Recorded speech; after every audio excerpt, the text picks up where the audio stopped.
ప్రధాని మోదీ ఇంటి వద్ద రాహుల్ గాంధీ ధర్నాను నిరసిస్తూ హైదరాబాద్లో కాంగ్రెస్ రాష్ట్ర ప్రధాన కార్యాలయం గాంధీ భవన్ ముట్టడికి బీజేపీ చేసిన ప్రయత్నం ఉద్రిక్తతలకు దారితీసింది.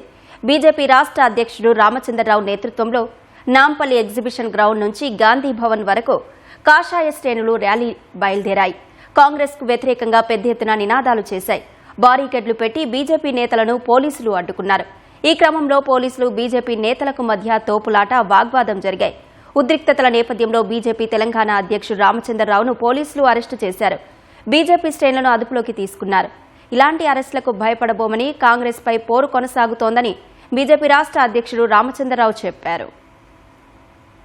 దేశ వ్యతిరేక శక్తులకు ఈ రోజు రాహుల్ గాంధీ సపోర్ట్ చేస్తా ఉన్నారు. కాబట్టి రాహుల్ గాంధీ గారు ప్రజాస్వామ్య వ్యతిరేకంగా ఈ రోజు ప్రధానమంత్రి నివాసం ఎదురుగా చేసినటువంటి ఏదైతే ప్రొటెస్ట్ అవుతుందో కేవలం డ్రామా మాత్రమే. అంటే బంగ్లాదేశ్ లో ఏ విధంగా అయితే అక్కడ ఉన్నటువంటి ఒక షేక్ హసీనా ఇంటి ముందు ఆ రోజు ధారణా చేసి ఆమె ఇంట్లో దూరి అక్కడ ధ్వంసం చేశారు. ఇదే ఒక పని నేపాల్ లో చేశారు. దీని వెనక అంతా కూడా విదేశీ శక్తులు ఉన్నాయి.